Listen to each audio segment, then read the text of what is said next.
Je regarde la neige tomber par la fenêtre de mon bureau. Le blanc immaculé recouvre les montagnes autour de Chamonix-Mont-Blanc, créant un paysage qui semble tout droit sorti d'une carte postale. C'est ironique comme la beauté peut cacher tant de douleur. Je m'appelle Camille Dufresne, j'ai 34 ans et jusqu'à récemment j'étais cadre supérieur dans une entreprise de technologie à Paris.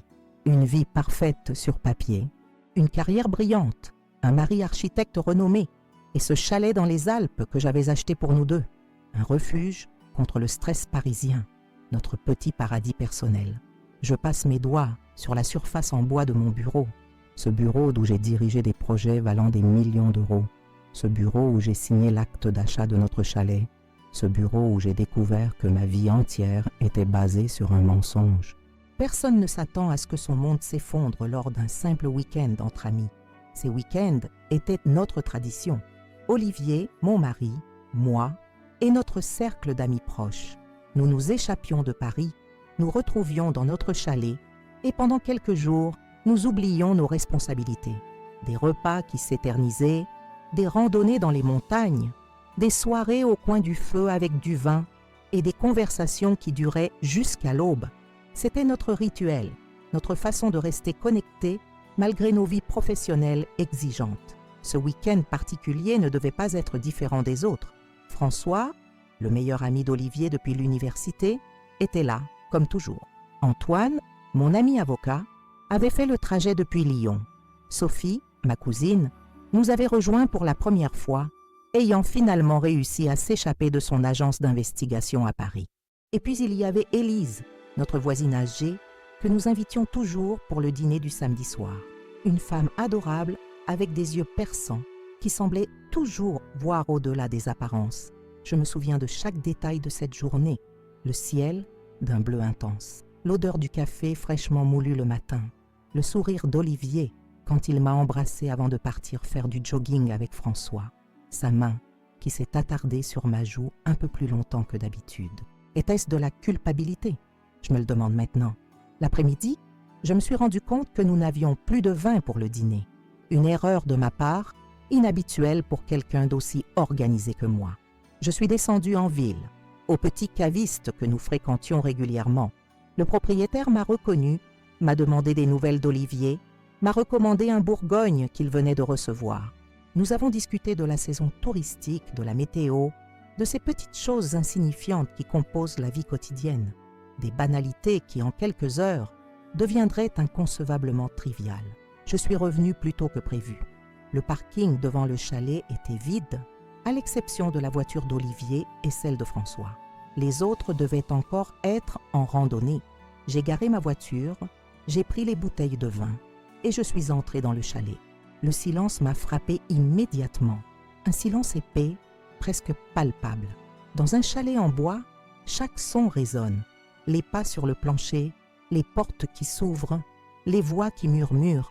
Mais là, c'était un silence étrange, un silence qui cachait quelque chose. J'ai posé les bouteilles sur la table de la cuisine. J'ai appelé Olivier, pas de réponse. J'ai vérifié mon téléphone, pensant qu'il aurait peut-être laissé un message pour me dire où il était allé. Rien. C'est alors que je l'ai entendu. Un bruit étouffé venant de notre chambre à l'étage. Un rire, peut-être, ou autre chose.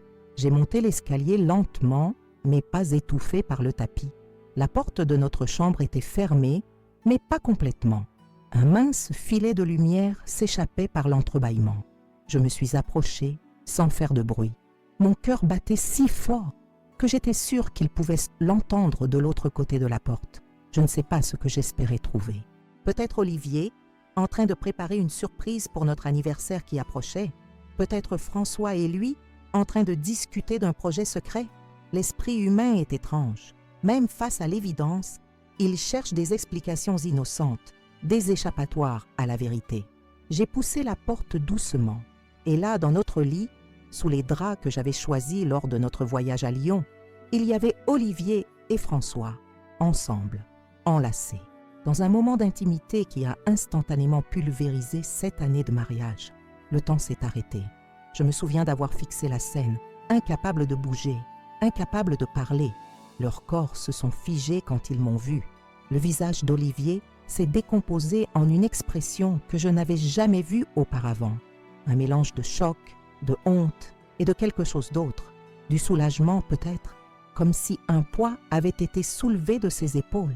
François a agrippé les draps, essayant désespérément de se couvrir, comme si c'était la nudité physique qui était le problème, et non la nudité émotionnelle, la trahison exposée au grand jour. Je n'ai pas crié, je n'ai pas pleuré, je me suis simplement retournée, j'ai fermé la porte derrière moi et je suis descendue. Mes mouvements étaient mécaniques, comme si quelqu'un d'autre contrôlait mon corps. J'ai pris mon sac, mes clés et je suis sortie du chalet. J'ai démarré ma voiture et j'ai conduit sans destination précise. Je me suis retrouvée au bord du lac d'Annecy à presque 1 heure de route. Le soleil commençait à se coucher, jetant des reflets dorés sur l'eau. Des familles pliaient leurs serviettes de plage, des couples se promenaient main dans la main. Des enfants réclamaient une dernière glace avant de rentrer. Une journée ordinaire pour eux, la fin de mon monde pour moi. C'est là, assise sur un banc face au lac, que les larmes sont finalement venues. Des larmes pour l'amour que je croyais réel. Des larmes pour les projets d'avenir que nous avions faits. Des larmes pour la famille que nous avions planifié de commencer l'année prochaine. Des larmes pour la femme naïve que j'avais été. Mon téléphone n'arrêtait pas de sonner. Olivier, François, Sophie, Antoine, je les ai tous ignorés. J'avais besoin de ce moment pour moi seule, pour comprendre ce qui venait d'arriver, pour décider de ce que j'allais faire ensuite. La nuit est tombée et avec elle, quelque chose a changé en moi. Les larmes se sont taries. Une clarté étrange s'est installée dans mon esprit. Une détermination froide a remplacé le désespoir. Je savais que je ne pouvais pas simplement pardonner et oublier. Je ne pouvais pas non plus exploser de rage et tout détruire dans un accès de colère. Non, ce que je ressentais était plus profond, plus calculé. J'ai repris ma voiture et je suis retournée au chalet.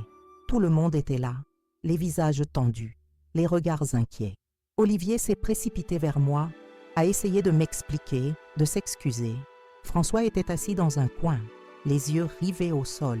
Sophie m'a prise dans ses bras, m'a murmuré des mots de soutien. Antoine m'a regardé avec une expression que je n'ai pas tout de suite comprise. Un mélange de compassion et de quelque chose d'autre. De la complicité. J'ai joué mon rôle à la perfection ce soir-là. J'ai écouté les excuses d'Olivier. J'ai acquiescé quand il a dit que c'était la première fois, que c'était une erreur, qu'il m'aimait plus que tout. J'ai même accepté de parler avec lui en privé le lendemain pour essayer de comprendre. Personne ne pouvait se douter que, derrière mon calme apparent, un plan commençait déjà à se former. Car ce que je ne savais pas encore, ce que je ne découvrirais que plus tard grâce à Sophie et son agence d'investigation, c'est que la trahison d'Olivier allait bien au-delà d'une simple infidélité. Ce n'était que la pointe de l'iceberg, le premier indice d'un complot qui impliquait non seulement mon mariage, mais aussi ma carrière, ma sécurité et même la sécurité nationale française. Cette nuit-là, allongée dans la chambre d'amis, incapable de dormir dans le lit que je partageais habituellement avec Olivier, je fixais le plafond en bois du chalet. Je me demandais combien de fois il s'était retrouvé ici, dans notre refuge, pendant que j'étais à Paris, absorbé par mon travail. Je me demandais depuis combien de temps cette relation durait. Je me demandais si notre mariage entier n'avait été qu'une façade. Ce que je ne savais pas, c'est que mes questions ne faisaient qu'effleurer la surface d'une vérité bien plus sombre. Une vérité que je commencerais à découvrir le lendemain, quand Sophie me prendrait à part pour me dire qu'elle avait remarqué quelque chose d'étrange dans le comportement de François, quelque chose qui avait éveillé ses instincts d'investigatrice. Le lendemain matin, les rayons du soleil traversaient les rideaux de la chambre d'amis, créant des motifs dansants sur le plancher en bois. Je n'avais pratiquement pas dormi. Mes yeux étaient gonflés, ma gorge sèche. Je me suis levée mécaniquement, comme si mon corps fonctionnait en pilote automatique, pendant que mon esprit restait engourdi par le choc. Sophie m'attendait dans la cuisine, une tasse de café à la main. Le chalet était silencieux. Olivier était parti tôt, prétextant une urgence au bureau. François avait disparu également. Seuls Antoine, Sophie et moi étions restés. « Camille, il faut qu'on parle », m'a dit Sophie en me tendant une tasse. Sa voix était calme, professionnelle. La voix qu'elle utilisait avec ses clients à l'agence, pas avec sa cousine. J'ai remarqué quelque chose hier soir. Nous nous sommes installés sur la terrasse, face aux montagnes. L'air frais des Alpes m'a frappé, une sensation presque douloureuse après la nuit étouffante que je venais de passer. François a reçu un appel hier, a commencé Sophie. Il pensait que personne ne l'entendait, mais j'étais dans le couloir. Il parlait à quelqu'un de documents, de transferts sécurisés. Il a mentionné ton entreprise, Camille. J'ai froncé les sourcils, ne comprenant pas immédiatement l'implication. Mon esprit était encore fixé sur la trahison personnelle, incapable d'envisager qu'il puisse y avoir plus. Je pense qu'il ne s'agit pas seulement d'une affaire entre Olivier et François, a continué Sophie. Je crois qu'il y a quelque chose de plus grand en jeu, et je pense que tu devrais me laisser enquêter. Antoine nous a rejoints, s'asseyant en face de moi. Son expression était grave. Sophie m'a parlé de ses soupçons, a-t-il dit. En tant qu'avocat, je dois te dire que si ce qu'elle pense est vrai, nous parlons potentiellement d'espionnage industriel, pas seulement d'une trahison conjugale. Les mots flottaient autour de moi, mais je n'arrivais pas à les saisir complètement. Espionnage, documents, mon entreprise. Comment mon mari, me trompant avec son meilleur ami, pouvait-il être lié à mon travail? Je ne comprends pas, ai-je murmuré, fixant ma tasse. Camille, a dit doucement Sophie, je pense qu'Olivier t'a épousée pour avoir accès à ton entreprise. Je pense que lui et François travaillent pour quelqu'un d'autre, un concurrent peut-être. Le monde s'est arrêté une seconde fois. La première fissure avait été personnelle, mon mari dans les bras de son meilleur ami. Maintenant, une deuxième fissure, plus profonde encore, menaçait de tout engloutir. Mon mariage entier pourrait n'avoir été qu'une opération d'infiltration. C'est impossible, ai-je dit automatiquement. Nous nous sommes rencontrés par hasard chez des amis communs. Nous étions ensemble avant même que je ne commence à travailler pour Tech Future. Sophie a secoué la tête. Les rencontres par hasard sont souvent le moyen le plus efficace d'approcher une cible sans éveiller les soupçons. Ces amis communs, qui étaient-ils exactement? J'ai réfléchi. C'était lors d'une soirée chez Juliette, une ancienne camarade de classe. Juliette qui travaillait... Je me suis figée. Juliette travaillait pour Cybervision, notre plus grand concurrent. Antoine a remarqué mon expression. Quoi? Qu'est-ce que tu viens de réaliser? Juliette, la personne qui nous a présentés, elle travaille pour Cybervision. Ma voix était à peine audible. Sophie et Antoine ont échangé un regard lourd de sens. Camille, a dit Sophie, avec ta permission, je veux commencer une enquête approfondie. Tout de suite, ce jour-là, quelque chose en moi s'est brisé définitivement. La confiance, l'innocence, l'amour, tout cela a été remplacé par un sentiment nouveau, glacial et tranchant comme une lame. J'ai acquiescé et l'investigation a commencé. Les jours suivants ont été surréalistes. Je suis retournée à Paris avec Olivier, jouant le rôle de l'épouse blessée mais prête à pardonner. Il était soulagé, empressé de me faire plaisir, convaincu que la tempête était passée. Il ne se doutait pas que chaque soir, je me réunissais secrètement avec Sophie dans un petit café près de l'Opéra, où elle me partageait ses découvertes. Et quelles découvertes! Sophie avait commencé par suivre l'argent. Elle avait découvert des virements réguliers vers un compte offshore au nom d'Olivier, des sommes importantes, bien au-delà de ce que son cabinet d'architecture pouvait justifier. Elle avait ensuite retracé l'historique de François, son parcours académique, ses emplois précédents, et elle avait trouvé des lacunes, des périodes inexpliquées, des incohérences. Mais le coup fatal est venu une semaine plus tard. Sophie avait réussi à accéder à l'email personnel d'Olivier. Elle l'a fait légalement, m'assura-t-elle, grâce à un mandat obtenu par un ami au sein de la brigade financière, maintenant impliqué dans l'affaire en raison des transferts d'argent suspects.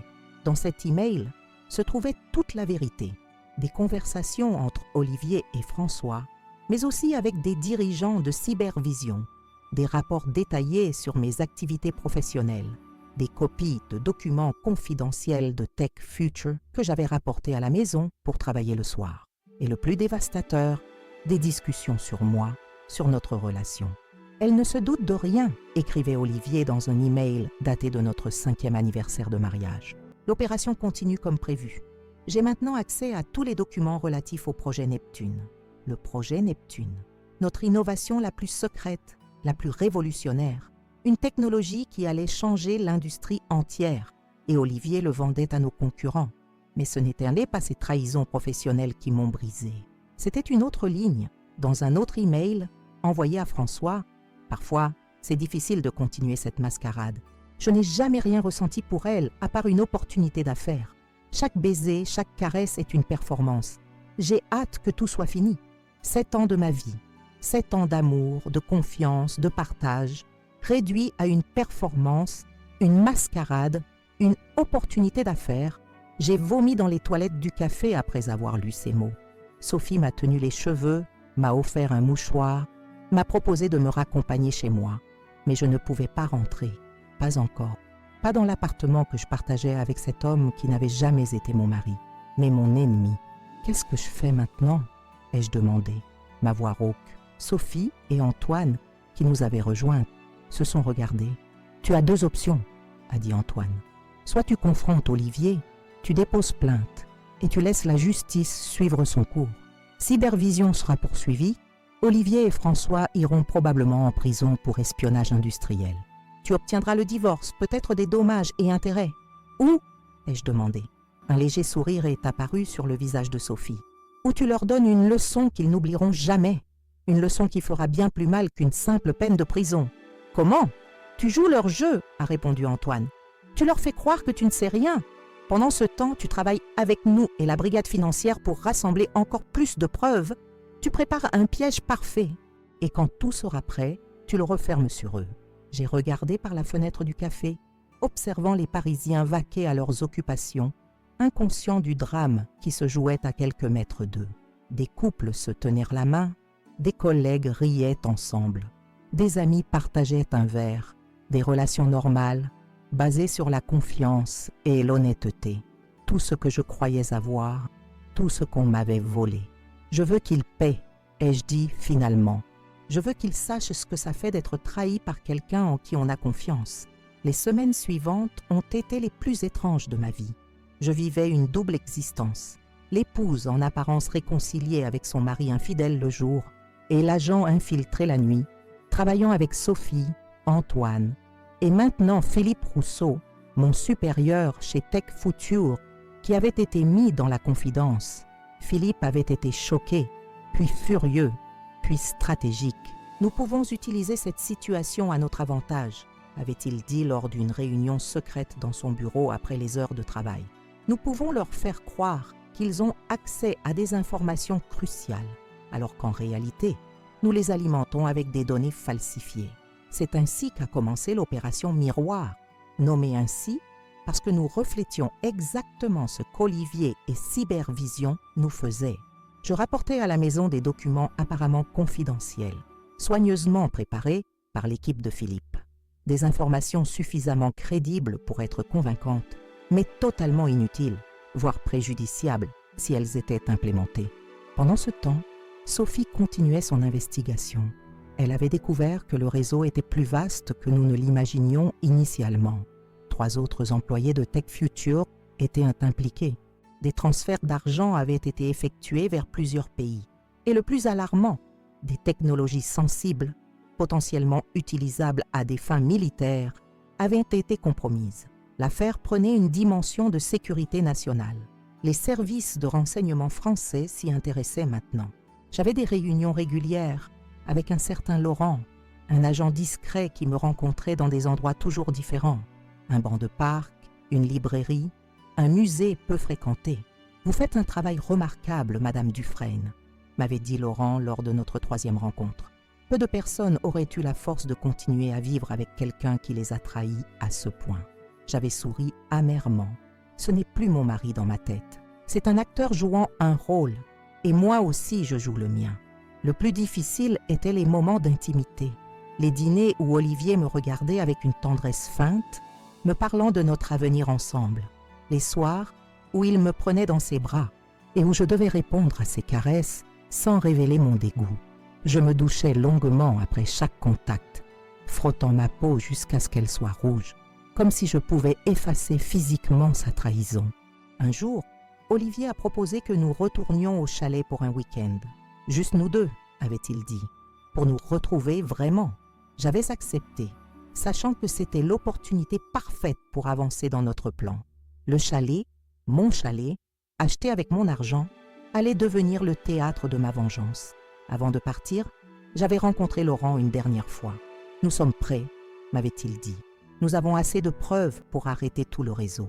Donnez-nous juste le signal quand vous serez au chalet. » Mais Sophie avait une autre idée. « Pourquoi se contenter d'une arrestation discrète ?» avait-elle demandé. « Ils t'ont humilié dans l'intimité. Pourquoi ne pas les humilier publiquement ?» C'est ainsi qu'est née l'idée de la rénovation des vœux, une célébration au chalet avec tous nos amis et familles. Une occasion parfaite pour révéler la vérité de la manière la plus spectaculaire possible. « Tu es sûr ?» avait demandé Antoine inquiet. « Ce sera extrêmement dur émotionnellement. Je suis au-delà de l'émotion maintenant, avais-je répondu. Je veux juste justice. Le week-end au chalet avec Olivier s'est déroulé comme prévu. Il était attentionné, romantique, l'époux parfait. Je jouais mon rôle également, suggérant même cette idée de rénovation de vœux. Pour montrer à tout le monde que nous avons surmonté cette épreuve, lui avais-je dit, caressant sa joue. Pour célébrer notre amour plus fort que jamais. Il avait été ému aux larmes, des larmes de crocodile, je le savais maintenant. Il avait accepté immédiatement, proposant même d'inviter François, pour montrer qu'il n'y a plus de malaise entre nous. Bien sûr, avais-je répondu avec un sourire. Et invitons aussi Juliette. Après tout, c'est grâce à elle que nous nous sommes rencontrés. Une lueur de surprise était passée dans ses yeux, vite masquée. Il ne savait pas que je connaissais le rôle de Juliette dans toute cette affaire. Excellente idée, avait-il dit finalement. Les invitations ont été envoyées. La date a été fixée, exactement 1 mois après ma découverte initiale de la trahison d'Olivier. Une date symbolique pour moi, bien qu'il ne le sache pas. Pendant ce mois, les préparatifs se sont intensifiés, tant pour la cérémonie que pour ce qui suivrait. Laurent avait positionné des agents en civil qui se feraient dépasser pour le personnel de service. Sophie avait installé des caméras et des micros discrets dans tout le chalet. Antoine avait préparé tous les documents juridiques nécessaires. Et moi, j'avais préparé ma propre surprise. J'avais contacté Victor Lemaire, un ami d'enfance d'Olivier, qui avait été horrifié d'apprendre la vérité. Victor dirigeait une association d'aide aux victimes de manipulation et d'abus psychologiques. Ensemble, nous avions élaboré un plan pour l'avenir du chalet. La veille de la cérémonie, j'ai revisité chaque pièce du chalet, me remémorant les souvenirs que j'y avais créés. Des souvenirs que je croyais authentiques, mais qui n'étaient que des fabrications. La cuisine, où nous avions préparé des repas ensemble. Le salon où nous avions passé des soirées devant le feu. La chambre où il m'avait trahi de toutes les façons possibles. Je me suis arrêtée devant la grande baie vitrée, regardant les montagnes. J'ai pensé à la femme que j'étais 1 mois auparavant, confiante, amoureuse, naïve, et à la femme que j'étais devenue, méfiante, calculatrice, déterminée. Je ne savais pas laquelle je préférais, mais je savais que je ne pourrais jamais revenir en arrière. Cette nuit-là, allongée à côté d'Olivier qui dormait paisiblement, j'ai fixé le plafond en pensant au lendemain, à tout ce que j'allais révéler, à toutes les vies qui allaient changer. J'ai ressenti une étrange sérénité, comme si pour la première fois depuis des semaines, j'étais enfin en contrôle. Le grand jour est arrivé et avec lui, tous nos invités. Olivier était rayonnant dans son costume sur mesure. J'avais choisi une robe blanche, simple mais élégante, symbolique pour un renouvellement de vœux, ironique sachant ce qui allait suivre. François était là, nerveux mais souriant. Juliette aussi, magnifique et inconsciente du fait que nous connaissions son rôle. Sophie, Antoine, Philippe, Laurent déguisé en serveur, Victor et même la vieille Élise, tous présents, tous attendant le moment de vérité. Le champagne coulait à flots. Les conversations étaient animées. Une photographe, en réalité une agente des services secrets, capturait chaque moment, chaque sourire, chaque regard. Tout semblait parfait. L'image même du bonheur conjugal célébré par ses proches. Puis est venu le moment du discours. Olivier m'a regardé avec tendresse, m'encourageant à commencer. Tous les invités se sont tus, les verres à la main, attendant mes paroles d'amour. J'ai pris une profonde inspiration. J'ai souri à mon mari et j'ai commencé à parler.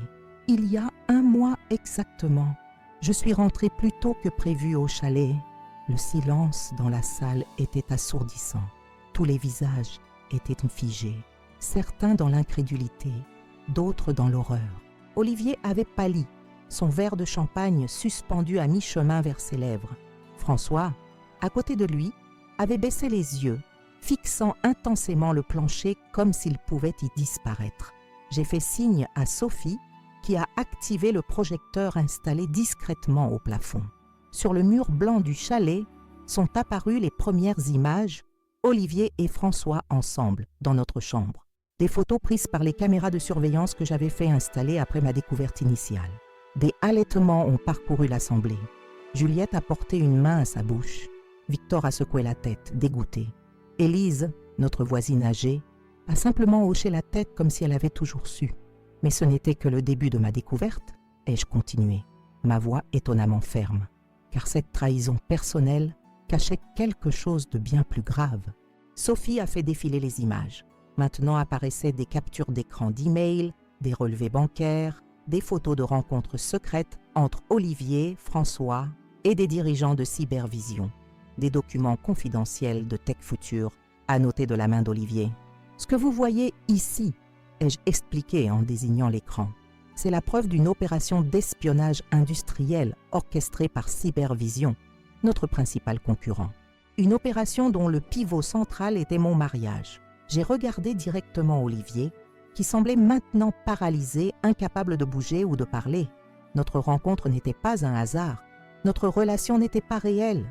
Notre amour n'était qu'une stratégie d'infiltration. J'ai alors fait défiler l'email le plus douloureux, celui où Olivier parlait de notre mariage comme d'une mascarade, de ses sentiments pour moi comme inexistants, de chaque moment d'intimité comme une performance. La salle a collectivement retenu son souffle. Même les serveurs, les vrais comme les agents infiltrés, s'étaient immobilisés. Pendant 7 ans, ai-je poursuivi, j'ai partagé ma vie, mes rêves, mes secrets avec un homme qui n'existait pas. Un acteur jouant le rôle du mari aimant, pendant qu'il volait des informations qui auraient pu détruire l'entreprise pour laquelle je travaille. L'innovation que j'ai contribué à créer. Olivier s'est finalement animé. Il a posé son verre, a fait un pas vers moi. « Camille, je peux t'expliquer ?»« Non !» l'ai-je coupé sèchement. « Tu as eu 7 ans pour être honnête. Maintenant, c'est mon tour de parler. » J'ai fait signe à Laurent, qui a abandonné son déguisement de serveur pour révéler sa véritable identité. « Je suis Laurent Mercier, Direction générale de la sécurité intérieure », a-t-il annoncé, sortant sa carte professionnelle. Olivier Dufresne, François Renard, Juliette Moreau, vous êtes en état d'arrestation pour espionnage industriel, violation du secret des affaires et atteinte à la sécurité nationale. Les autres agents serveurs se sont également dévoilés, entourant les 3 nommés. 2 autres invités, des employés de Tech Future que Sophie avait identifiés comme faisant partie du réseau, ont tenté de s'échapper vers la porte, seulement pour trouver leur chemin bloqué par d'autres agents. Le chaos s'est installé, des cris, des protestations, des questions confuses des invités innocents. Olivier hurlait qu'il y avait une erreur, que tout cela était un malentendu. François restait silencieux, résigné. Juliette pleurait, suppliant qu'on l'écoute. Au milieu de cette tempête, je suis resté parfaitement calme. Mon regard a croisé celui de Sophie, qui m'a adressé un léger hochement de tête approbateur. Antoine, à ses côtés, avait déjà sorti les documents juridiques qu'il avait préparés. Laurent a fait évacuer les invités non impliqués dans une pièce séparée où ils seraient interrogés individuellement. Ne restaient dans le salon principal que les suspects, les agents, Sophie, Antoine, Philippe, Victor et moi. « Avant que vous ne les emmeniez, ai-je dit à Laurent, j'aimerais avoir un moment avec mon mari. » Laurent a hésité, puis a acquiescé. « 5 minutes !» a-t-il dit en faisant signe à ses agents de reculer légèrement, tout en gardant Olivier sous surveillance. Je me suis approché d'Olivier. Son visage, autrefois si familier, me semblait maintenant celui d'un étranger. Ses traits étaient déformés par la peur, la colère, peut-être même un soupçon de respect réticent pour ce que j'avais orchestré. « Pourquoi ?» lui ai-je simplement demandé. « Pourquoi tout ce théâtre? Tu aurais pu simplement voler les informations sans m'épouser. » Il a eu un rire amer. Au début, C'était juste pour l'information. Mais ensuite, ils ont voulu plus. Les projets secrets, les innovations futures, les stratégies à long terme. Des choses que tu ne rapportais pas à la maison, que tu ne laissais pas traîner sur ton ordinateur. Pour y avoir accès, il fallait que je sois plus qu'un simple mari. Il fallait que je sois tout pour toi. Et François, c'était aussi calculé. Une lueur étrange est passée dans ses yeux. François était une complication. Nous travaillions ensemble depuis le début, mais ce qui s'est développé entre nous n'était pas prévu. C'est la seule chose réelle dans toute cette histoire. J'ai hoché la tête, absorbant cette information. Même sa trahison avait été trahie par un sentiment authentique. Il y avait une ironie amère là-dedans. Tu sais ce qui est le plus triste, Olivier ? Ai-je dit doucement. C'est que j'aurais pu te pardonner pour François. J'aurais pu comprendre, accepter, peut-être même te soutenir dans la découverte de ta véritable identité. Mais je ne pourrai jamais te pardonner d'avoir fait de notre vie entière un mensonge. Il a baissé les yeux, incapable de soutenir mon regard. Qu'est-ce qui va se passer maintenant ? Maintenant, tu vas aller en prison, probablement pour très longtemps. Cybervision va faire face à des poursuites qui pourraient détruire l'entreprise. Et moi, j'ai laissé ma phrase en suspens, réalisant que je n'avais pas vraiment pensé à ce que je ferais après. Laurent a fait un signe, indiquant que le temps était écoulé. Les agents ont repris position autour d'Olivier. Une dernière chose, ai-je dit alors qu'il commençait à l'emmener. Le chalet, ce chalet que j'ai acheté pour nous, avec mon argent. Je voulais que tu saches ce qu'il va devenir. J'ai fait signe à Victor de s'approcher. Il s'est avancé, dossier en main. Victor dirige une association d'aide aux victimes de manipulation et d'abus psychologiques, ai-je expliqué. Je lui ai fait don du chalet. Il va devenir un centre de thérapie et de soutien pour des personnes comme moi. Des personnes dont la confiance a été brisée par quelqu'un qu'elles aimaient. Olivier a pâli encore davantage, comprenant l'ironie parfaite de cette transformation. Son visage s'est crispé dans une expression que je n'avais jamais vue auparavant. Un mélange de défaite, de honte et peut-être quelque part au fond, une forme tordue de respect. Ils l'ont emmené, ainsi que François, Juliette et les autres. La porte s'est refermée derrière eux et soudain, le chalet est devenu silencieux. Je me suis effondrée sur le canapé, épuisée émotionnellement. 7 ans de ma vie venaient de se terminer en quelques heures chaotiques. Un mariage, une carrière, une identité, tout remis en question. Sophie s'est assise à côté de moi, prenant ma main dans la sienne. « Tu as été incroyable !» a-t-elle murmuré. « Je n'ai jamais vu quelqu'un faire preuve d'autant de courage. » Antoine s'est approché, s'agenouillant devant moi. « Ce n'est pas fini, » a-t-il dit doucement. « Il y aura des procès, des témoignages, des médias qui voudront ton histoire. Mais tu n'es pas seul. Nous sommes tous là. » Philippe, qui était resté en retrait pendant la confrontation, s'est avancé à son tour. « Tech Future te doit une dette immense, Camille. Sans toi, nous aurions perdu bien plus que des secrets industriels.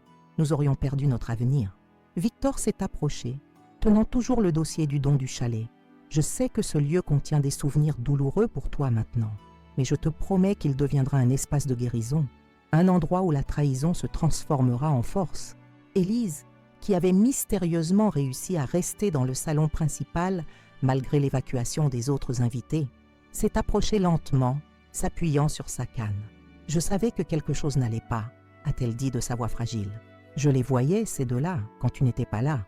Je voyais leurs regards, leurs gestes, mais je n'avais jamais imaginé quelque chose d'aussi grave. Pourquoi ne m'avez-vous rien dit ?» ai-je demandé, curieuse plutôt qu'accusatrice. Elle a haussé ses frêles épaules. « À mon âge, on apprend que certaines vérités doivent être découvertes par soi-même. Si je te l'avais dit, m'aurais-tu cru ? Ou aurais-tu pensé que j'étais une vieille femme confuse et médisante ? » Elle avait raison, bien sûr. J'aurais défendu Olivier, nié l'évidence, peut-être même évité Élise par la suite. J'avais eu besoin de voir de mes propres yeux pour accepter la vérité. Le lendemain de l'arrestation a été un tourbillon d'activités. Des équipes de la DGSI ont perquisitionné notre appartement parisien, saisissant des ordinateurs, des documents, des appareils électroniques. J'ai été interrogée pendant des heures, répétant mon histoire encore et encore à différents agents, différents enquêteurs. Les médias ont rapidement eu vent de l'affaire. Espionnage chez Tech Future, un mariage de couverture démantelé, titrait Le Monde. La femme qui a déjoué une opération d'espionnage industriel de l'intérieur proclamait Libération. Ma photo était partout, souvent à côté de celle d'Olivier menotté, escorté vers un fourgon de police. Je me suis réfugiée chez Sophie, incapable de retourner dans l'appartement que j'avais partagé avec Olivier. Les journalistes campaient devant l'immeuble, espérant une déclaration, une image, n'importe quoi, qu'ils pourraient exploiter pour leur histoire. Philippe m'avait accordé un congé indéfini, mais j'avais insisté pour retourner travailler après seulement une semaine. J'avais besoin de normalité, de routine, de quelque chose à quoi me raccrocher pendant que le reste de ma vie s'effondrait. Le bureau était étrange, des regards compatissants, des chuchotements qui s'arrêtaient quand j'entrais dans une pièce, des collègues qui ne savaient pas s'ils devaient mentionner l'incident ou faire comme si rien ne s'était passé. La sécurité avait été renforcée. De nouveaux protocoles avaient été mis en place. Les 3 employés impliqués dans le réseau d'espionnage avaient été remplacés, leur bureau maintenant occupé par de nouveaux visages nerveux. 1 mois après l'arrestation, le procureur m'a convoqué pour une mise à jour sur l'affaire. Dans son bureau austère au palais de justice, il m'a informé que Olivier, François et Juliette avaient tous plaidé coupables, espérant des peines réduites en échange de leur coopération. Ils ont donné des noms, m'a dit le procureur, feuilletant un dossier épais. Des noms importants. Cette affaire va bien au-delà de Cybervision. Nous parlons d'un réseau international d'espionnage industriel, avec des ramifications dans plusieurs pays. Qu'est-ce que cela signifie ? Ai-je demandé. Cela signifie que votre témoignage sera encore plus crucial, et aussi que vous devriez envisager une protection supplémentaire. Ces gens ne sont pas contents que leur réseau ait été exposé. La réalité de la situation m'a frappé avec une nouvelle force. Ce n'était pas fini. Ce ne serait pas fini avant longtemps. Ma vie avait été irrémédiablement changée, non seulement par la trahison d'Olivier, mais par les conséquences de mon action pour y répondre. Cette nuit-là, seule dans la chambre d'amis chez Sophie, j'ai pleuré pour la première fois depuis l'arrestation. Pas pour Olivier, je n'avais plus de larmes pour lui. Pas pour notre mariage, il n'avait jamais vraiment existé. J'ai pleuré pour la femme que j'avais été, pour sa naïveté, sa confiance, son innocence perdue à jamais. Au matin, Sophie m'a trouvé dans la cuisine préparant le café. Mes yeux étaient encore gonflés, mais il y avait une nouvelle résolution en moi. J'ai pris une décision, lui ai-je dit. Je vais accepter l'offre de Philippe. Philippe m'avait proposé un poste à New York, supervisant l'expansion américaine de Tech Future. Une chance de recommencer, loin des souvenirs, loin des médias, loin du procès à venir. « Tu es sûre ?» a demandé Sophie, surprise. « Tu ne veux pas voir cette affaire jusqu'au bout ? Je témoignerai quand il le faudra. » ai-je répondu. « Mais je ne peux pas laisser cette trahison définir le reste de ma vie. Je dois avancer. » Sophie a hoché la tête, compréhensive. « New York est loin, » a-t-elle dit doucement. « Tu vas me manquer. Tu pourras venir me voir. Et puis, ce n'est pas comme si j'avais beaucoup de raisons de rester ici maintenant. Le déménagement s'est fait rapidement. J'ai vendu presque tout ce qui me rappelait ma vie avec Olivier, les meubles, les tableaux, les souvenirs de voyage, tout est parti. Je n'ai gardé que mes vêtements, quelques livres et les bijoux de ma grand-mère. La veille de mon départ, j'ai reçu un appel inattendu. C'était Victor, m'informant que le centre de thérapie au chalet était presque prêt à ouvrir. « Nous aimerions que tu viennes pour l'inauguration », a-t-il dit. Pas nécessairement pour parler de ton expérience, mais simplement pour voir ce que ton don a permis de créer. J'ai hésité. L'idée de retourner au chalet, de revoir ces lieux chargés de souvenirs douloureux, me semblait insupportable. Mais en même temps, l'idée que cet endroit puisse devenir un lieu de guérison pour d'autres avait quelque chose de profondément réparateur. « Je viendrai », ai-je finalement répondu. « Pas maintenant, pas tout de suite, mais quand je serai prête. » Le jour de mon départ, Antoine m'a accompagnée à l'aéroport. Pendant ces mois tumultueux, il était devenu bien plus qu'un avocat ou un ami, un soutien constant, une présence rassurante, peut-être même le début de quelque chose de plus, bien que ni lui ni moi n'étions prêts à le nommer ou à l'explorer. « Tu es sûr que c'est ce que tu veux ?» m'a-t-il demandé alors que nous approchions du terminal. J'ai regardé par la fenêtre du taxi, observant Paris défiler, la ville où j'avais tant aimé, tant perdu, tant appris. « Ce n'est pas une fuite », ai-je répondu. « C'est un nouveau départ, une chance de reconstruire ma vie sur des bases authentiques cette fois. » Il a souri, serrant ma main dans la sienne. Alors je te souhaite tout le bonheur du monde, Camille Dufresne. Tu le mérites plus que quiconque. À l'enregistrement, j'ai donné mon passeport, mon billet. La femme derrière le comptoir a vérifié mes informations, puis m'a regardé avec curiosité. Dufresne, comme dans l'affaire d'espionnage, c'est vous, n'est-ce pas? J'ai hésité, puis j'ai hoché la tête. Pas de fuite, pas de déni. Vous êtes très courageuse, a-t-elle dit en me rendant mes documents. J'ai suivi toute l'affaire. Ce que vous avez fait, peu de gens auraient eu cette force. J'ai simplement souri, ne sachant pas quoi répondre. Était-ce du courage ou simplement de la survie? L'instinct de protéger ce qui restait de ma dignité, de mon identité, de mon avenir. En montant dans l'avion, j'ai jeté un dernier regard vers la France par le hublot. Quelque part là-bas, dans une prison, Olivier contemplait sans doute les ruines de sa vie, de sa carrière, de son plan parfait. Quelque part là-bas, dans les montagnes, le chalet commençait sa nouvelle vie en tant que lieu de guérison. Et moi, je commençais la mienne, incertaine de ce que l'avenir me réservait, mais déterminée à ne plus jamais permettre à quiconque de me définir par ses mensonges. L'avion a décollé, emportant avec lui mon passé. À travers le hublot, j'ai regardé Paris devenir de plus en plus petit, jusqu'à disparaître complètement sous les nuages. Un nouveau chapitre commençait. New York m'a accueilli avec son chaos caractéristique, bruyant, intense, anonyme. Exactement ce dont j'avais besoin. Dans cette ville où personne ne me connaissait, où mon histoire n'était pas étalée à la une des journaux, je pouvais respirer à nouveau. Mon appartement de fonction à Manhattan était spacieux et impersonnel, décoré avec goût mais sans âme, des meubles modernes, des œuvres d'art abstraites, des appareils électroniques dernier cri. Rien qui ne me rappelle ma vie d'avant, rien qui ne porte l'empreinte d'Olivier. Le travail était exigeant, me laissant peu de temps pour ruminer. L'expansion américaine de Tech Future représentait un défi considérable dans un marché déjà saturé.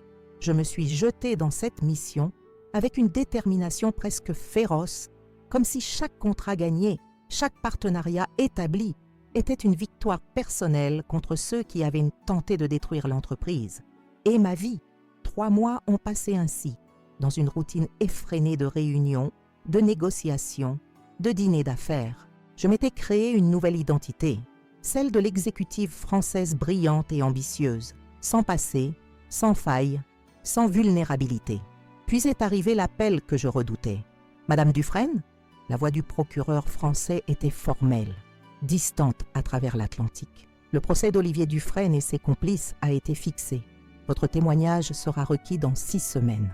Mon estomac s'est noué. 6 semaines. 6 semaines avant de devoir affronter à nouveau Olivier, de revivre publiquement ma trahison, de voir mon histoire disséquée par des avocats, des juges, des journalistes. Je serai là, ai-je répondu simplement. Cette nuit-là, seule dans mon appartement avec vue sur Central Park, j'ai réalisé que ma fuite à New York n'était qu'une illusion. On ne peut pas échapper à son passé en changeant simplement de continent. Tôt ou tard, il vous rattrape. J'ai appelé Sophie, malgré l'heure tardive en France. « Comment te sens-tu » m'a-t-elle demandé après que je lui ai annoncé la nouvelle du procès. « Terrifiée » ai-je admis. Je pensais avoir tourné la page, mais l'idée de le revoir, de tout raconter devant un tribunal plein de gens. « Tu n'es pas obligé d'y aller seule » a-t-elle dit doucement. « Je serai là, Antoine aussi, et Philippe a proposé de t'accompagner. » Philippe? J'étais surprise. Mon patron était un homme d'affaires pragmatique, peu enclin aux gestes émotionnels. Il se sent responsable, a expliqué Sophie. Il pense qu'il aurait dû voir les signes, protéger l'entreprise et toi, plus efficacement. J'ai souri faiblement. Une équipe de soutien. C'était plus que ce que j'avais eu pendant la majeure partie de mon mariage avec Olivier, réalisai-je avec amertume. Le lendemain, j'ai informé mon équipe new-yorkaise que je devrais m'absenter pour témoigner dans une affaire en France. J'ai été vague sur les détails, mais les rumeurs avaient déjà circulé. Ils savaient qui j'étais, ce que j'avais traversé. « Prenez tout le temps nécessaire », m'a dit mon assistante américaine, Megan, avec une compassion sincère. « Nous gérerons tout ici. » Les 6 semaines suivantes ont été un mélange de préparation intense et d'anxiété croissante. J'ai travaillé avec un procureur assistant par vidéoconférence, révisant mon témoignage, anticipant les questions de la défense. J'ai consulté un psychologue spécialisé dans les traumatismes liés à la trahison, essayant de me préparer émotionnellement à la confrontation. Et j'ai pris une décision importante. Je ne voulais plus être simplement une victime dans cette histoire. Je voulais transformer cette expérience en quelque chose de positif, quelque chose qui pourrait aider d'autres personnes. J'ai contacté Victor au sujet du centre de thérapie dans le chalet. Je veux m'impliquer davantage, lui ai-je dit. Pas seulement comme donatrice, mais comme, je ne sais pas, peut-être comme porte-parole. Victor a été enthousiaste. Ton histoire pourrait donner de l'espoir à tant de personnes. Camille, montrer qu'on peut survivre à la trahison la plus profonde, qu'on peut même s'en servir pour devenir plus fort. Ainsi, pendant que je me préparais à affronter mon passé au tribunal, je planifiais également mon avenir avec le centre. J'ai commencé à écrire mon histoire, non pas comme une victime, mais comme une survivante. J'ai travaillé avec Victor sur des programmes qui aideraient spécifiquement les personnes trahies par leurs partenaires. Le jour de mon départ pour la France est arrivé trop vite. J'ai fait mes valises mécaniquement, incluant le tailleur sobre que j'avais acheté spécialement pour le tribunal. Megan m'a accompagnée à l'aéroport, me serrant dans ses bras avant que je ne passe la sécurité. « Montrez-leur qui vous êtes vraiment », m'a-t-elle dit. La femme forte que nous connaissons ici. Le vol a été long, rempli de pensées tourmentées et de scénarios imaginaires. Comment réagirais-je en voyant Olivier? Qu'est-ce que je ressentirais en entendant sa voix à nouveau? Serais-je capable de rester forte ou m'effondrerais-je devant tous ces regards? Sophie m'attendait à l'aéroport Charles de Gaulle, son visage familier un phare dans ma tempête émotionnelle. Nous nous sommes étreintes longuement, sans mots nécessaires. « Antoine nous attend à l'hôtel », a-t-elle dit finalement. Il a les dernières mises à jour sur l'affaire. L'hôtel était près du palais de justice, un établissement discret choisi spécifiquement pour éviter les médias. Dans la suite réservée par Tech Future, Antoine était assis avec une pile de documents, l'air fatigué mais déterminé. « Camille » a-t-il dit en se levant pour m'accueillir. Il a hésité, comme incertain de la façon de me saluer après ces mois de séparation. J'ai résolu son dilemme en l'embrassant sur les 2 joues, sentant une chaleur familière monter en moi au contact de sa peau. « Des nouvelles ?» ai-je demandé, me dirigeant vers le mini-bar pour me servir un verre d'eau. Antoine a hoché la tête, reprenant son rôle professionnel. Olivier a changé de stratégie. Il ne conteste plus les faits, mais plaide la contrainte. Il prétend avoir été forcé de participer à cette opération par des menaces contre sa famille. J'ai presque renversé mon verre. Sa famille? Quelle famille? Ses parents sont morts depuis des années et il n'a pas de frères et sœurs. Exactement, a dit Antoine avec un sourire grime. C'est un mensonge transparent, mais son avocat va essayer de susciter la sympathie du tribunal. Et François? Ai-je demandé, curieuse de savoir comment l'amant de mon mari gérait la situation. François a accepté de témoigner contre Olivier en échange d'une peine réduite. Il va confirmer que toute l'opération était volontaire et préméditée. J'ai digéré ces informations, essayant de comprendre ce que cela signifiait pour moi, pour mon témoignage. « Et maintenant ?» ai-je demandé. « Maintenant, on se repose », a dit Sophie fermement. « Le procès commence après-demain. Tu auras besoin de toutes tes forces. Cette nuit-là, j'ai à peine dormi. Paris, jadis ma ville bien-aimée, semblait maintenant hostile, rempli de fantômes et de souvenirs douloureux. De ma fenêtre d'hôtel, je pouvais voir la tour Eiffel illuminée, le lieu où Olivier m'avait demandé en mariage, un genou à terre, les yeux remplis de ce que je croyais être de l'amour. Le matin du procès est arrivé, gris et pluvieux, comme si le ciel lui-même reflétait la gravité de l'occasion. Je me suis habillée soigneusement, appliquant mon maquillage comme une armure, coiffant mes cheveux en un chignon strict qui ne révélait rien de ma vulnérabilité intérieure. Philippe est arrivé à l'hôtel pour nous accompagner, impeccable dans son costume sur mesure, son visage habituellement impassible, marqué par une détermination inhabituelle. « Tech Future est derrière toi, Camille », m'a-t-il dit en me serrant brièvement la main. « Quoi qu'il arrive aujourd'hui, ton poste à New York t'attend, ton avenir est assuré. » Ces mots m'ont donné une force inattendue. Quoi qu'il arrive aujourd'hui, j'avais un avenir. Olivier avait peut-être volé mon passé, mais il ne pouvait pas voler ce qui était à venir. Le palais de justice était encerclé par des journalistes. Notre voiture a dû se frayer un chemin à travers la foule. Les flashs des appareils photo illuminant l'intérieur, malgré les vitres teintées. Ne dis rien, m'a conseillé Antoine. Garde la tête haute et avance. C'est ce que j'ai fait. Flanqué de Sophie et Antoine, suivi par Philippe, j'ai traversé la mer de journalistes, ignorant les questions criées, les microphones tendus, les caméras intrusives. J'ai gardé mes yeux fixés sur les portes massives du tribunal, mon sanctuaire temporaire contre la frénésie médiatique. À l'intérieur, le calme relatif du hall m'a permis de reprendre mon souffle. Un huissier nous a conduits vers une salle d'attente privée où nous devions rester jusqu'à ce que je sois appelé à témoigner. Il est déjà là-bas, m'a informé l'huissier, comprenant sans que j'aie à demander. Dans la salle d'audience, avec ses avocats, j'ai hoché la tête, mon cœur battant douloureusement contre mes côtes. Olivier, à quelques mètres seulement, séparé de moi par quelques murs, l'homme que j'avais aimé, l'homme qui n'avait jamais existé. L'attente a été interminable.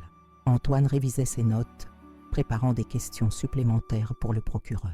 Sophie tenait ma main, offrant une présence silencieuse et réconfortante. Philippe faisait les 100 pas, vérifiant régulièrement son téléphone pour les mises à jour de l'équipe juridique de Tech Future. Finalement, la porte s'est ouverte. « Madame Dufresne, ils sont prêts pour vous. » Le moment était venu.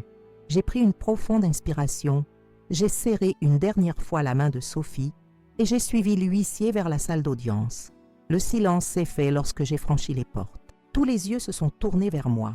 Le juge, les jurés, les avocats, les journalistes autorisés et lui, Olivier, assis au banc des accusés, plus mince que dans mon souvenir, plus pâle, ses traits autrefois charmants, tirés par le stress et l'incertitude.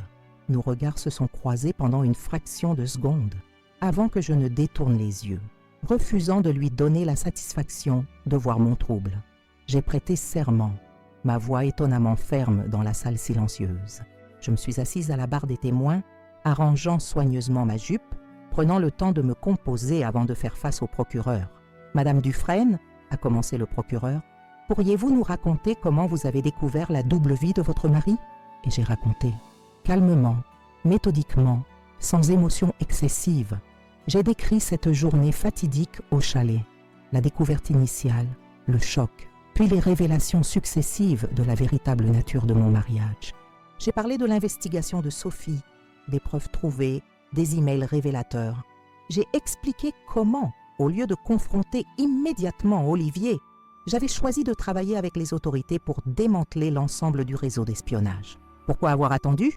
a demandé le procureur. « Pourquoi ne pas avoir immédiatement confronté votre mari avec ce que vous aviez découvert ?» J'ai regardé directement Olivier pour la première fois depuis le début de mon témoignage. Parce que j'avais été trompée pendant 7 ans. Je voulais être absolument certaine d'avoir toute la vérité avant d'agir. Et parce que je voulais qu'il sache ce que ça fait d'être trahi par quelqu'un en qui on a confiance. Olivier a soutenu mon regard, son visage impassible, mais j'ai cru voir un muscle tressaillir dans sa mâchoire. Le témoignage a duré des heures. Le procureur m'a guidée à travers chaque étape de la découverte, chaque preuve, chaque action que j'avais entreprise.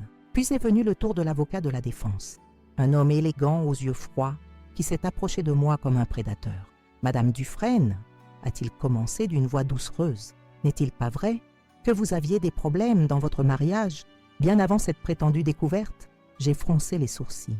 Non, je croyais que nous étions heureux. Vraiment? Son ton était sceptique.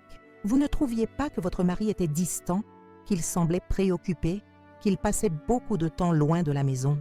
J'ai compris sa stratégie. Il essayait de suggérer que j'avais inventé ou exagéré toute l'affaire par dépit, par jalousie, par amertume. Mon mari était un très bon acteur, ai-je répondu calmement. C'était son travail de me faire croire que tout allait bien, et j'avais confiance en lui, donc je le croyais. L'avocat a changé de tactique. N'est-il pas vrai que vous avez orchestré une humiliation publique de mon client, que vous auriez pu simplement le confronter en privé, mais que vous avez choisi de le piéger devant tous vos amis et votre famille? J'ai senti la colère monter en moi, mais je l'ai maîtrisée.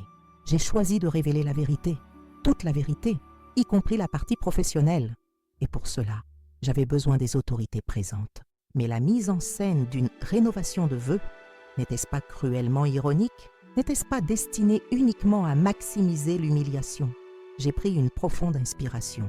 Votre client a fait de mon mariage entier une mise en scène. 7 ans de ma vie ont été une fiction créée pour me manipuler et voler mon entreprise. Alors oui, j'ai choisi un cadre symbolique pour révéler la vérité. Appelez ça de l'ironie si vous voulez. J'appelle ça de la justice poétique. Un murmure a parcouru la salle, rapidement étouffé par le juge. L'interrogatoire a continué, l'avocat essayant de me déstabiliser, de me faire paraître vindicative, déraisonnable, hystérique. Mais j'étais préparée. Pour chaque insinuation, j'avais une réponse factuelle. Pour chaque tentative de minimiser les actions d'Olivier, j'avais une preuve concrète. Finalement, épuisée et frustrée, l'avocate a abandonné. « Pas d'autres questions, votre honneur ?» Alors que je me levais pour quitter la barre des témoins, le juge m'a adressé un regard que j'ai interprété comme du respect. J'ai traversé la salle sans regarder Olivier, la tête haute, le dos droit, chaque pas me rapprochant de ma libération. Dans le couloir, Sophie, Antoine et Philippe m'attendaient. Sophie m'a immédiatement prise dans ses bras, murmurant des félicitations. Antoine a serré brièvement mon épaule, ses yeux communiquant ce que les mots ne pouvaient pas. Philippe a simplement hoché la tête, un geste sobre qui, venant de lui, équivalait à une ovation. « Comment te sens-tu » a demandé Sophie alors que nous nous dirigions vers la sortie. J'ai réfléchi un moment. Comment me sentais-je ? Épuisée, certainement, vidée émotionnellement, mais aussi légère, comme si un poids que je portais depuis des mois, peut-être même des années sans m'en rendre compte, avait été soulevé de mes épaules. « Je me sens libre », ai-je finalement répondu, comme si j'avais finalement repris le contrôle de mon histoire. À l'extérieur, les journalistes attendaient toujours, mais leur nombre avait diminué. Nous avons traversé le groupe plus facilement cette fois, Antoine répondant brièvement aux questions par des « sans commentaires fermes ». Dans la voiture qui nous ramenait à l'hôtel, j'ai regardé Paris défiler par la fenêtre. La ville semblait différente maintenant, non plus un lieu de douleur et de trahison, mais simplement une ville, belle et indifférente, le décor d'une histoire qui n'était plus la mienne. « Qu'est-ce que tu vas faire maintenant ?» a demandé Antoine assis à côté de moi. « Je vais retourner à New York », ai-je répondu. « Finir ce que j'ai commencé là-bas. » Et puis, j'ai hésité, une idée prenant forme dans mon esprit. Et puis je vais écrire un livre, mon histoire, pour aider d'autres personnes qui ont été trahies. Antoine a souri, un sourire chaleureux qui a atteint ses yeux. Je pense que ce sera un best-seller. Sophie a ri. Et un film ensuite. Qui jouerait ton rôle? J'ai ri à mon tour, le son étrange et libérateur après tant de mois de tension. Quelqu'un de féroce, quelqu'un qui peut montrer la force derrière la vulnérabilité. Le procès a continué pendant 2 semaines, mais je n'ai plus eu à témoigner. J'ai suivi les développements à distance, déjà de retour à New York, replongé dans mon travail et mes projets futurs. François a témoigné contre Olivier, confirmant que tout avait été volontaire et prémédité. Juliette a fait de même, espérant une clémence. D'autres membres du réseau ont été interrogés, révélant l'étendue de l'opération. Le verdict est tombé un jeudi matin. Sophie m'a appelé immédiatement. Coupable sur tous les chefs d'accusation, a-t-elle annoncé sans préambule. 12 ans de prison pour Olivier, 8 pour François, 5 pour Juliette, les autres entre 3 et 6 selon leur implication. J'ai accueilli la nouvelle avec un calme surprenant. Ce n'était pas de la joie que je ressentais, ni même du soulagement. C'était une forme de clôture, la fin définitive d'un chapitre de ma vie. « Merci de m'avoir prévenu », ai-je dit à Sophie. « Et merci pour tout. Je n'aurais pas pu traverser tout ça sans toi. C'est à ça que servent les cousines », a-t-elle répondu simplement. « Et les amis. » Ce soir-là, seul dans mon appartement new-yorkais, j'ai ouvert mon ordinateur et j'ai commencé à écrire. Non pas un email, non pas un rapport, mais les premiers mots de mon livre, mon témoignage, mon plan de vengeance transformé en histoire de rédemption. Je m'appelle Camille Dufresne. J'ai été trahie par l'homme que j'aimais, mais ce n'est pas une histoire de victimisation. C'est une histoire de transformation, de comment la trahison la plus profonde peut devenir le catalyseur du changement le plus puissant. Les mots coulaient facilement, librement, presque joyeusement. Pour la première fois depuis cette fatidique journée au chalet, je sentais que j'écrivais ma propre histoire, avec mes propres termes. Et pour la première fois, je sentais que cette histoire pourrait en aider d'autres à écrire la leur. 6 mois se sont écoulés depuis le verdict. Mon livre, Trahi, comment j'ai transformé la duperie en force, était devenu un phénomène littéraire inattendu.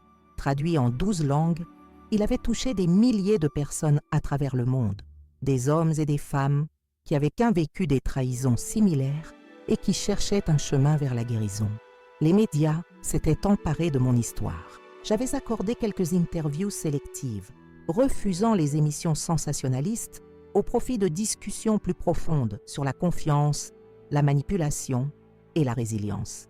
Ma vie new-yorkaise avait trouvé un équilibre entre mon travail chez Tech Future, mes interventions dans des conférences sur la cybersécurité et la fraude, et mes visites régulières au centre de Victor en France. Ce centre, établi dans mon ancien chalet, était maintenant pleinement opérationnel.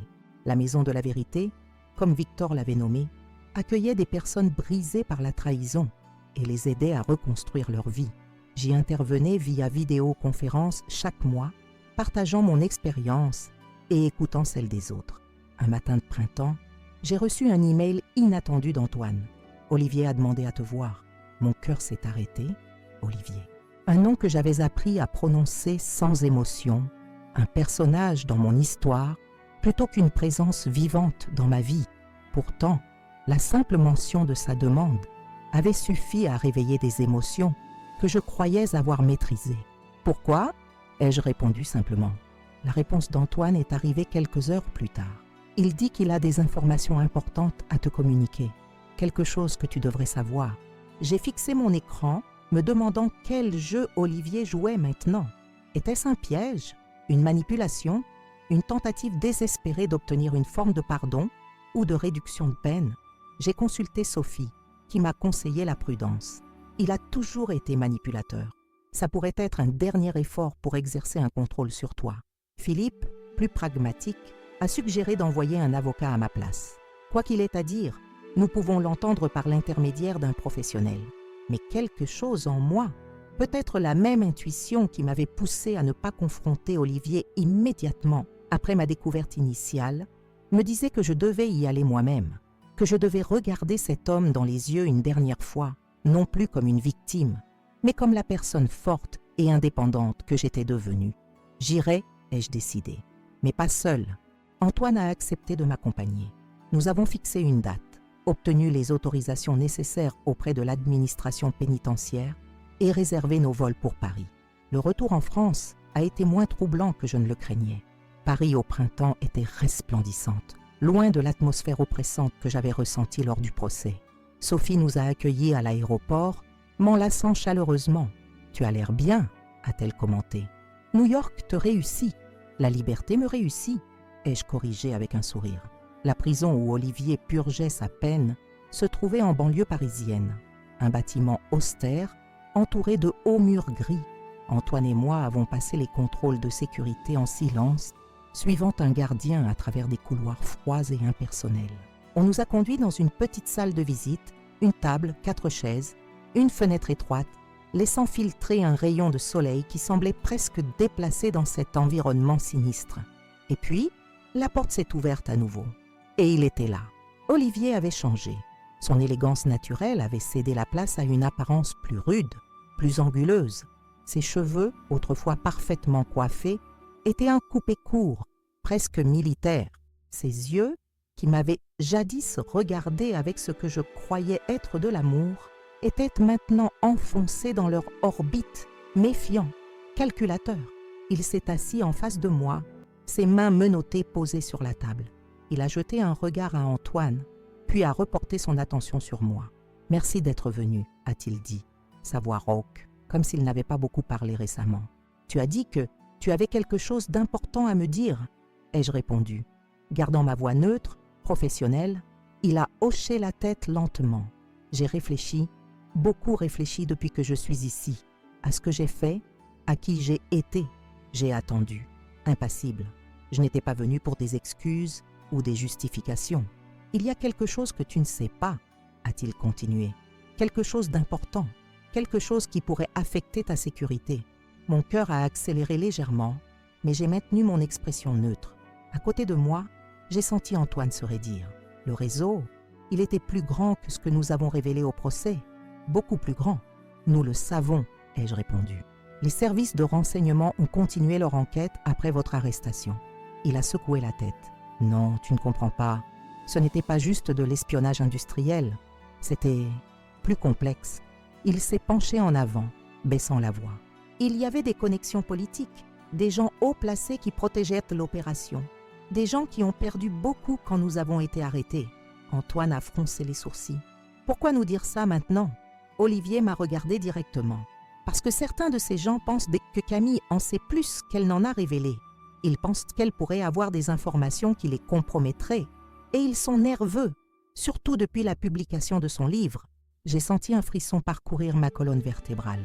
Tu es en train de me dire que je suis en danger. Je dis que tu devrais être prudente, très prudente. Son regard s'est intensifié. Je n'ai jamais voulu que les choses aillent si loin, Camille. L'espionnage, oui. La manipulation, oui. Mais jamais, jamais de violence physique. Une part de moi voulait rire de l'absurdité de ses limites morales. Comme si trahir quelqu'un pendant 7 ans était acceptable tant qu'on ne lui faisait pas de mal physiquement. Mais une autre part de moi plus rationnelle comprenait la gravité de ce qu'il essayait de me dire. « As-tu des noms? Des preuves ?» a demandé Antoine, son côté avocat prenant le dessus. Olivier a secoué la tête. « Pas que je puisse partager ici, mais j'ai laissé quelque chose. Une assurance, si tu veux. Au cas où il m'arriverait quelque chose. »« Où ?» ai-je demandé, malgré moi intrigué. « Tu te souviens de notre voyage à Marseille? La petite chapelle sur la colline ?» J'ai hoché la tête lentement. Un week-end romantique pour notre 3e anniversaire. Du moins, c'est ce que je croyais à l'époque. Il y a une pierre descellée dans le mur extérieur, derrière le buisson de lavande. J'y ai caché une clé USB avant mon arrestation. Elle contient des noms, des dates, des preuves. Antoine et moi avons échangé un regard sceptique. Cela semblait trop mélodramatique, trop scénarisé. « Pourquoi devrais-je te croire ?» ai-je demandé. « Tu m'as menti pendant 7 ans. Pourquoi serais-tu honnête maintenant ?» Olivier a eu un sourire triste. « Parce que je n'ai plus rien à gagner, Camille. Ma vie est finie. 12 ans ici. Et après, qui m'emploiera? Qui me fera confiance ?» Il a fait une pause. « Je ne cherche pas ton pardon. Je sais que c'est impossible. Je veux juste réparer un peu du mal que j'ai fait. » Je l'ai étudié attentivement, cherchant les signes de manipulation que j'avais appris à reconnaître. Mais tout ce que j'ai vu était un homme brisé, vieilli prématurément par ses propres choix. Je vais considérer ce que tu as dit, ai-je finalement répondu, me levant pour signifier que notre entretien était terminé. Olivier a hoché la tête, acceptant ma réponse. Alors que le gardien venait le chercher, il s'est tourné une dernière fois vers moi. Une dernière chose, Camille. François, il n'était pas juste une mission pour moi. Ce que nous avions était réel. La seule chose réelle dans toute cette mascarade. Je n'ai pas répondu. Que pouvais-je dire? Que j'étais heureuse qu'il ait trouvé un amour authentique au milieu de toutes ces trahisons, que cela atténuait d'une quelconque façon ce qu'il m'avait fait.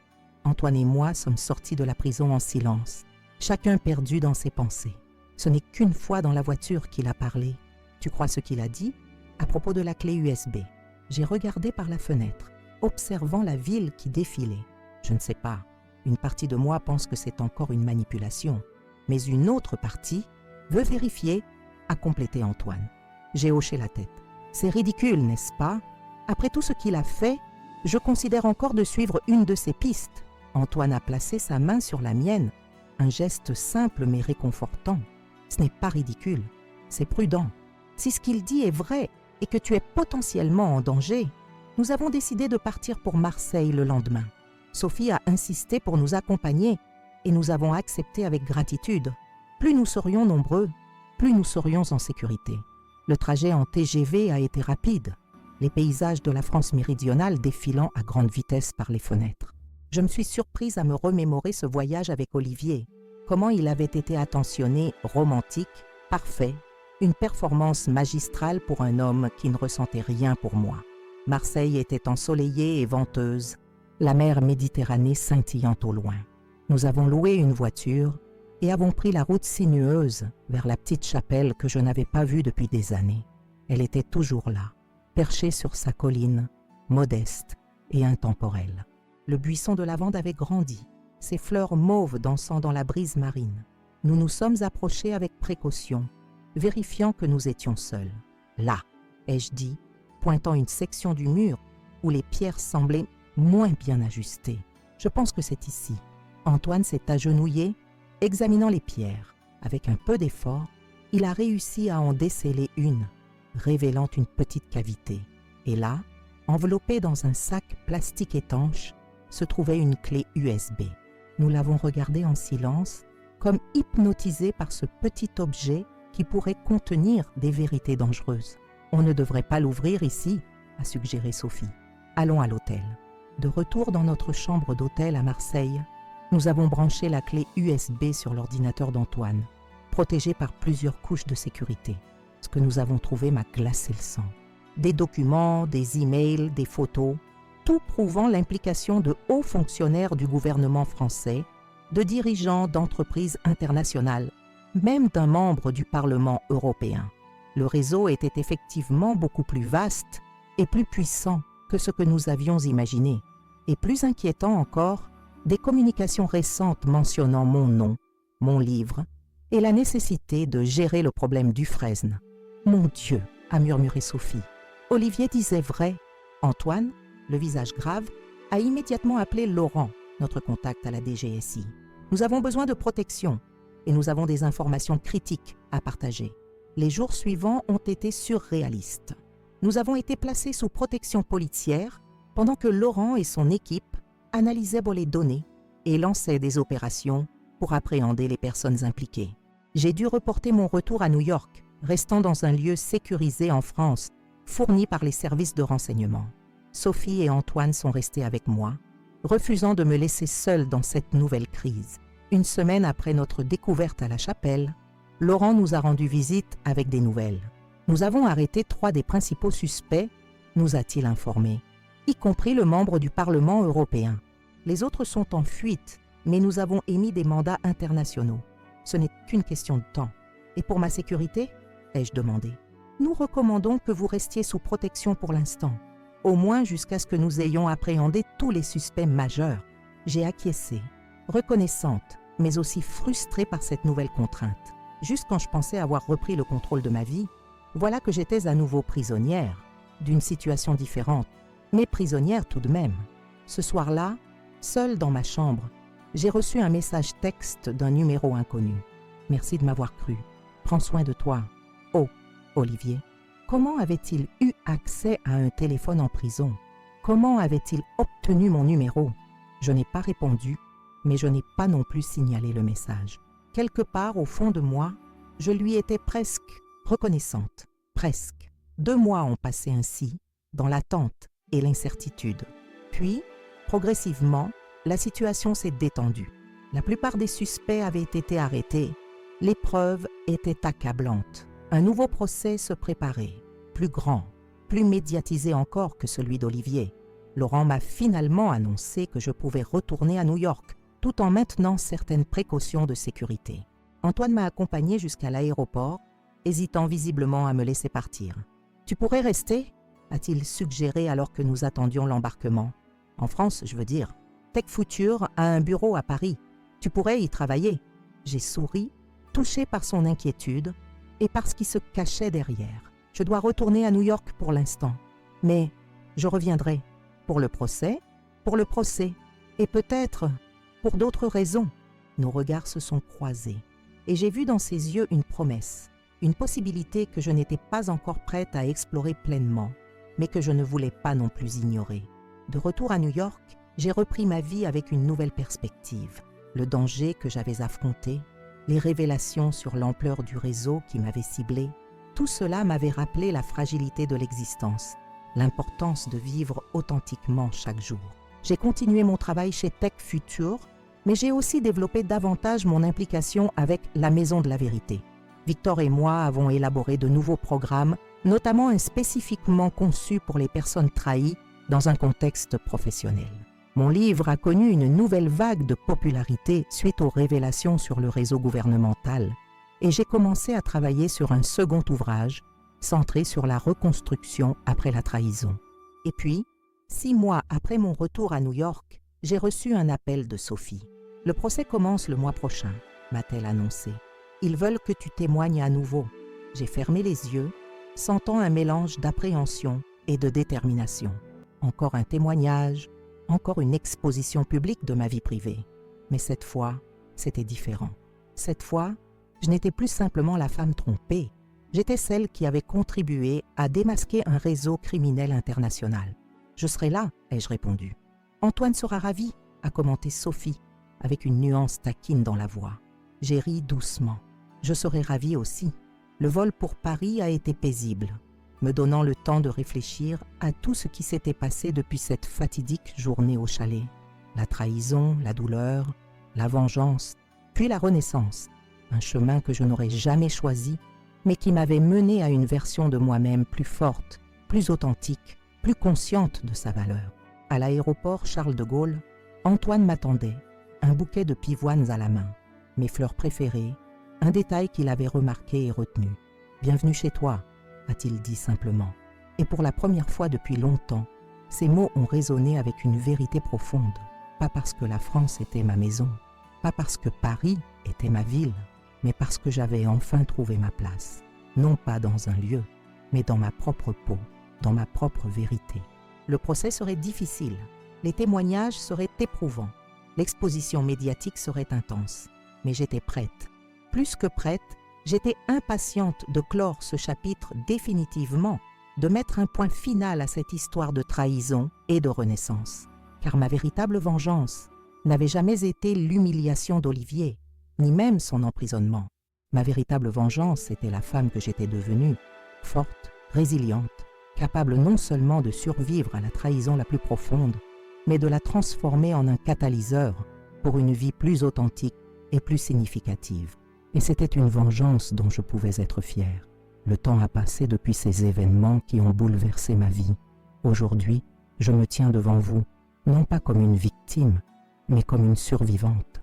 Une femme qui a traversé l'enfer de la trahison et qui en est ressortie plus forte, plus lucide, plus authentique. Cette histoire que je viens de vous raconter n'est pas simplement le récit d'une infidélité.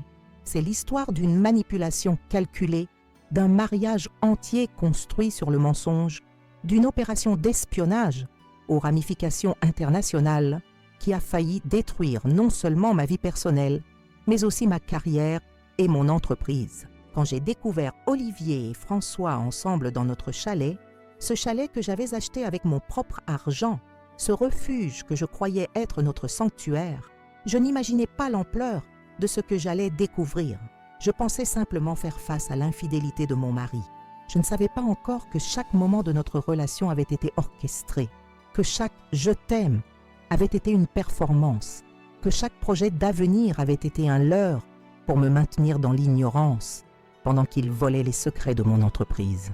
Grâce à Sophie, ma cousine détective, et à Antoine, mon avocat devenu bien plus qu'un simple conseiller juridique, j'ai pu démasquer cette vaste conspiration.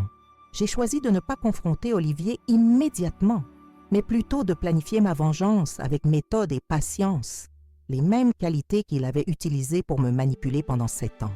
La rénovation de vœux que j'ai organisée au chalet était ma façon de lui faire goûter à sa propre médecine, de lui montrer ce que ça fait d'être trahi publiquement, de voir sa vie s'effondrer devant les personnes qui comptent. Ce jour-là, quand les autorités ont arrêté non seulement Olivier et François, mais aussi d'autres membres du réseau présents parmi nos invités, j'ai ressenti non pas de la joie, mais une forme de justice poétique. Le procès qui a suivi a été éprouvant, me forçant à revivre chaque moment de trahison, à voir mon intimité exposée dans les médias. Mais j'ai tenu bon, témoignant avec dignité et force. Olivier a été condamné à 12 ans de prison. Les autres membres du réseau ont reçu des peines diverses selon leur implication. Je pensais que l'histoire se terminait là.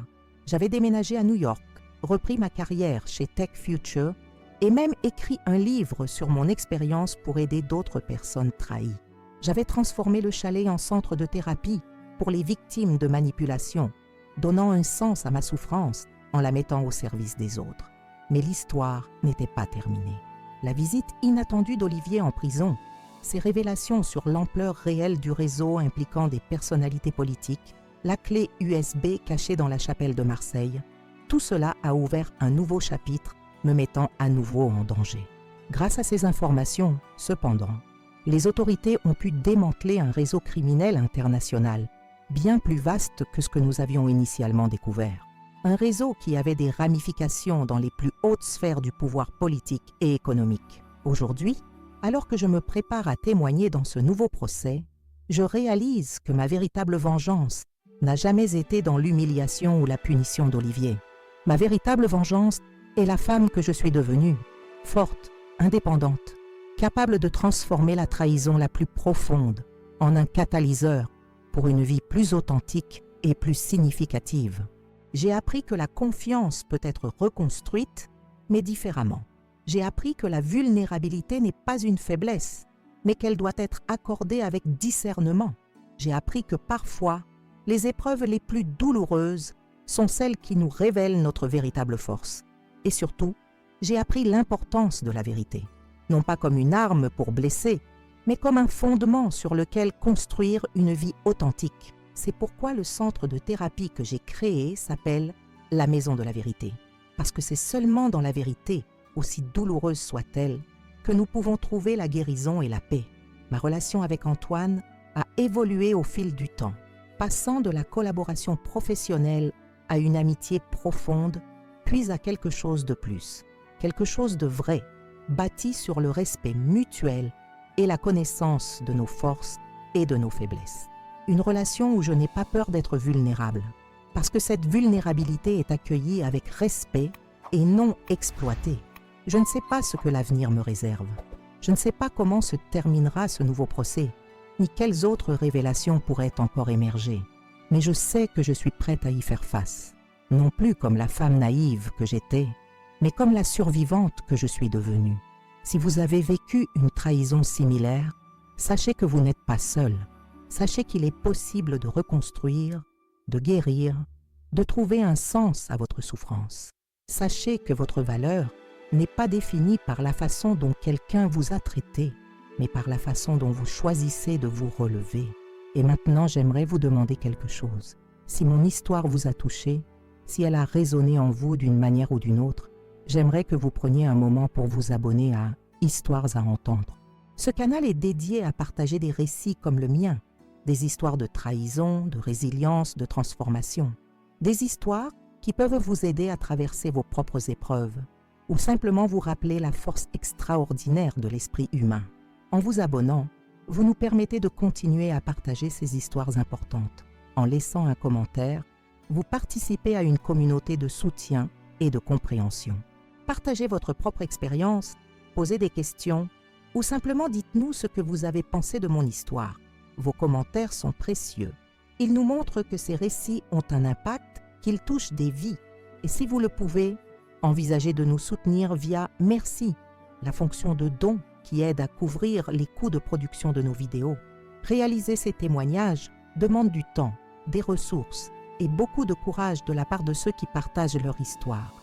Votre soutien financier, même modeste, nous permet de continuer à produire des vidéos quotidiennes et d'atteindre plus de personnes qui pourraient avoir besoin d'entendre ces récits. Que diriez-vous de m'aider à transformer cette histoire douloureuse en quelque chose de positif en soutenant Histoires à entendre? Vous contribuez à créer un espace où la vérité peut être partagée, où la douleur peut devenir force, où les personnes trahies peuvent trouver des modèles de résilience. J'ai mis mon âme à nu en vous racontant mon histoire. Cela n'a pas été facile de revivre ces moments, de partager ces détails intimes de ma vie, mais je l'ai fait dans l'espoir que cela puisse aider ne serait-ce qu'une personne à trouver la force de se relever après une trahison similaire. Alors s'il vous plaît, abonnez-vous, commentez, partagez, soutenez-nous via Merci. Aidez-nous à diffuser ces histoires qui méritent d'être entendues. Aidez-nous à montrer que même dans les moments les plus sombres, il y a toujours un chemin vers la lumière. Je vous remercie de m'avoir écouté. Je vous remercie d'avoir été témoin de mon parcours. Et je vous souhaite, quelles que soient les épreuves que vous traversez, de trouver votre propre chemin vers la guérison et l'authenticité. À bientôt sur Histoires à entendre, pour une nouvelle histoire qui, j'en suis certaine, touchera votre cœur et peut-être même changera votre perspective sur la vie.